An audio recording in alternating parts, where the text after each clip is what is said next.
Dr. B, and this is chapter 1, part 2. As you may remember, last week I started with chapter 1, part 1, and promised you many, many more pieces as we go in the next few weeks.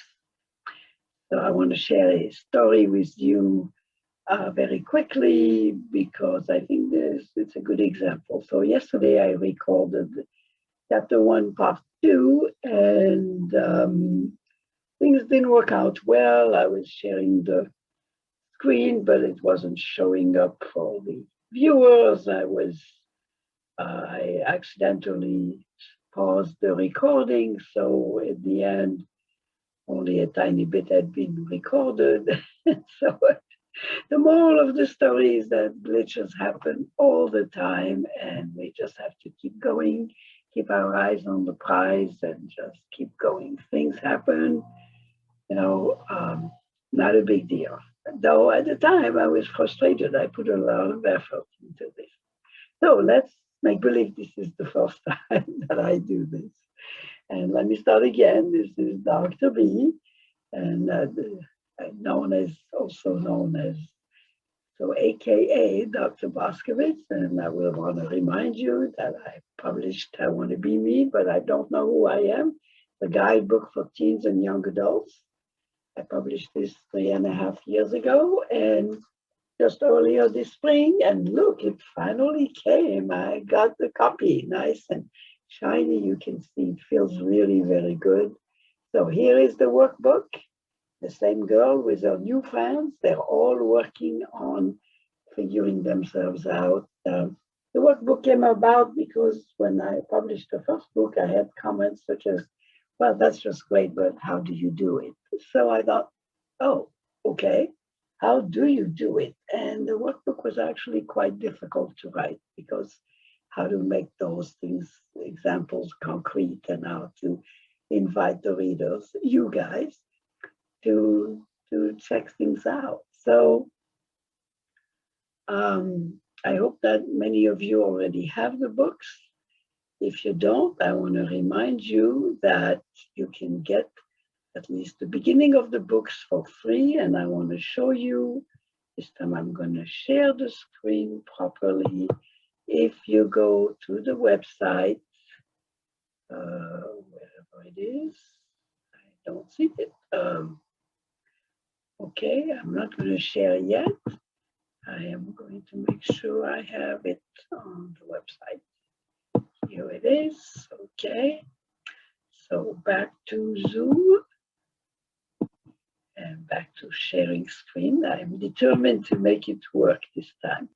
So here it is. If you go, let me show you. If you go to iwantobeme.org, do you see where my pointer is? You will get, this is the opening page, I Want to Be Me series. So, and if you look right away on the opening page, there it is right smack on top. Sign up and get the free I Want to Be Me series introduction with the valuable tools. It's a 75-page or 80-page composite of all the introductory material, the tools, and the first 2 chapters, the first chapter of each book. So for right now, this will be extremely helpful and give you an idea of the rest. So you put in your first name, your email address, you will right away get an email asking you to just confirm that it is you and that you want the free copy, and you will be able to download the free copy right away. So I hope you do that if you haven't done it yet. So let me go back to stop sharing screen and show my face. And so last week when I did the first part, we really talked about like a first day of school, what it was going to be about. I didn't go into the first chapter, but today I am going to do just that. I am going to share the screen. It's the right beginning. There it is. And here it is. So Dr. B, chapter 1 is Dr. B holds up the mirror. So how do you get to know yourself? How do you get to know your identity? By having Dr. B hold up the mirror, and you will see that I first focus on very important terms that I use, and that will start giving you an idea of how I go about this. So understanding important concepts.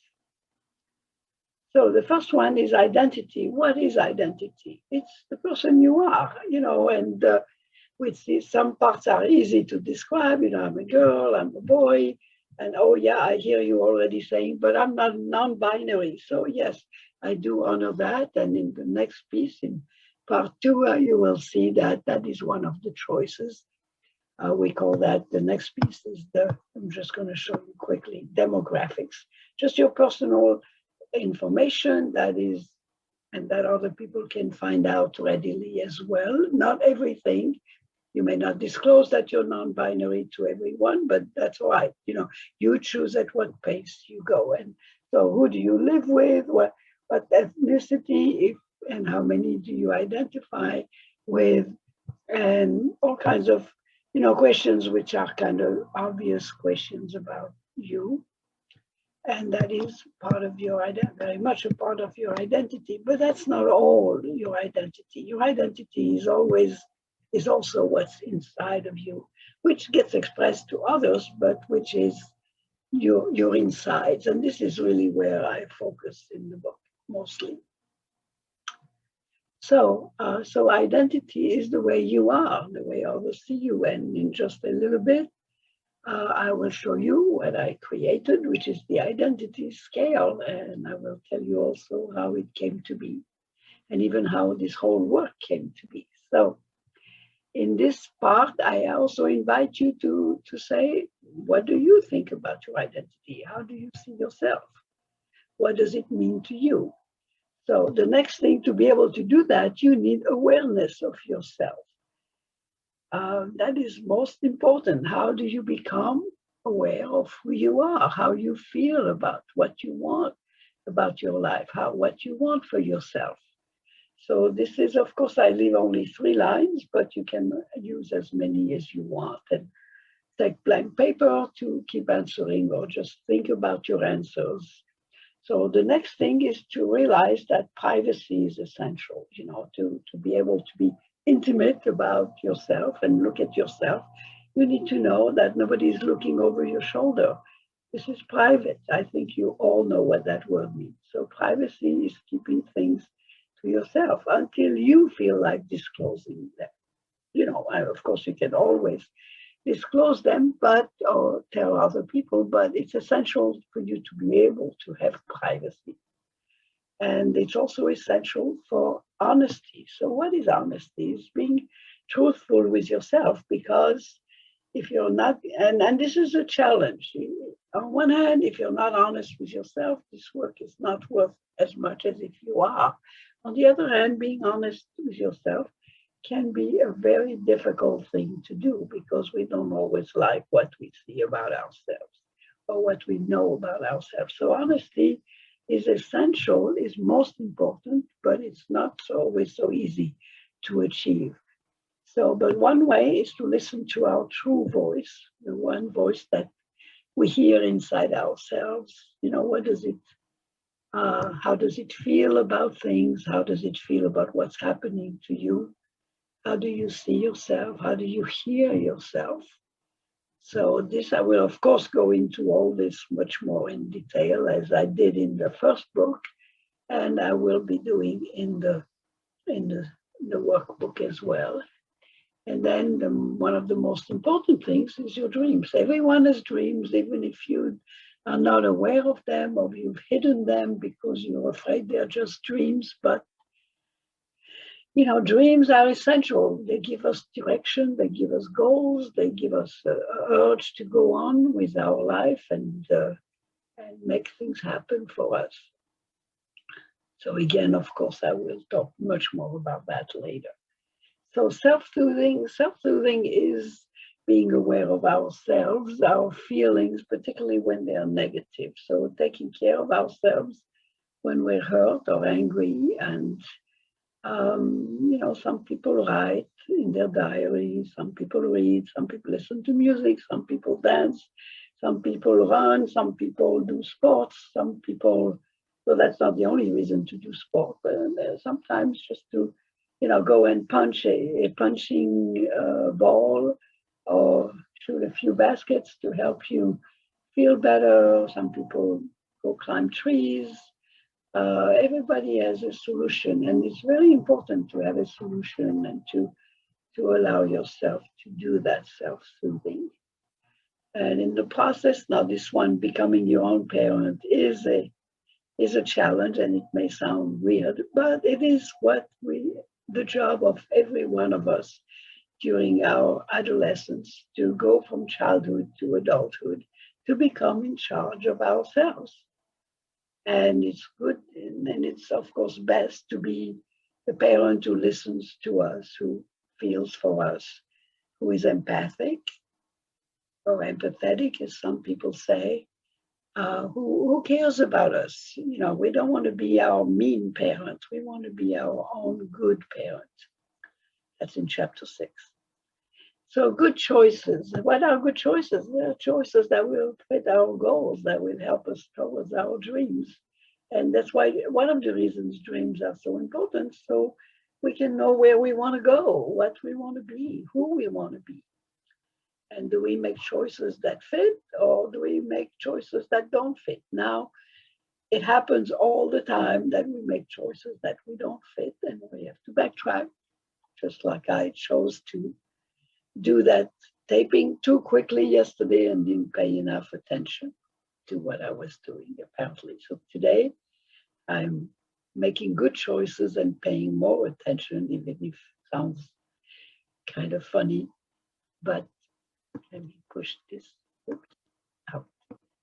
So, and the last one, well, the last three, which are kind of go together, being empowered. When you follow your own good voice, you become empowered to be in charge of your life, to feel that you're going the way you want to go. And the more we do that, the more we stand straight and manage to stay on course. It takes practice, it takes a lot of practice.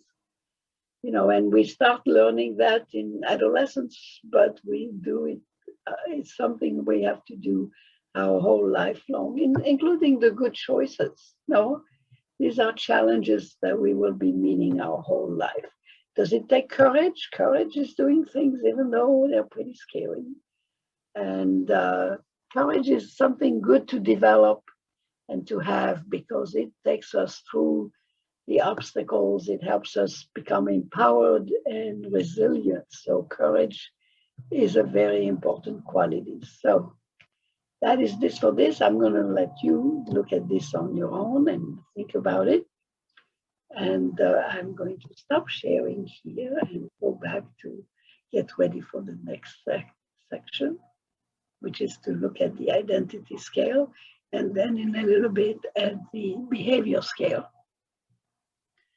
So I want to tell you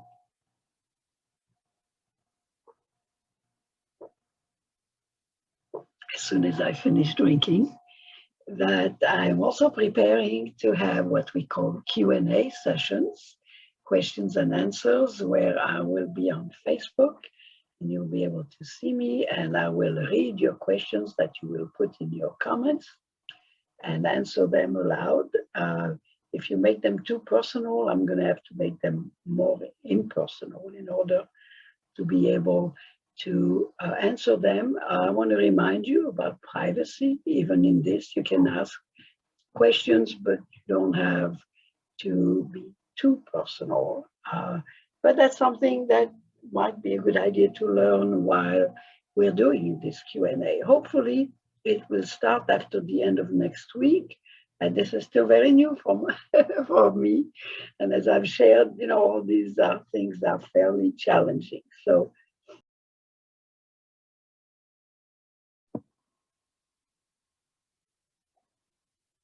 hello and good morning to you. This is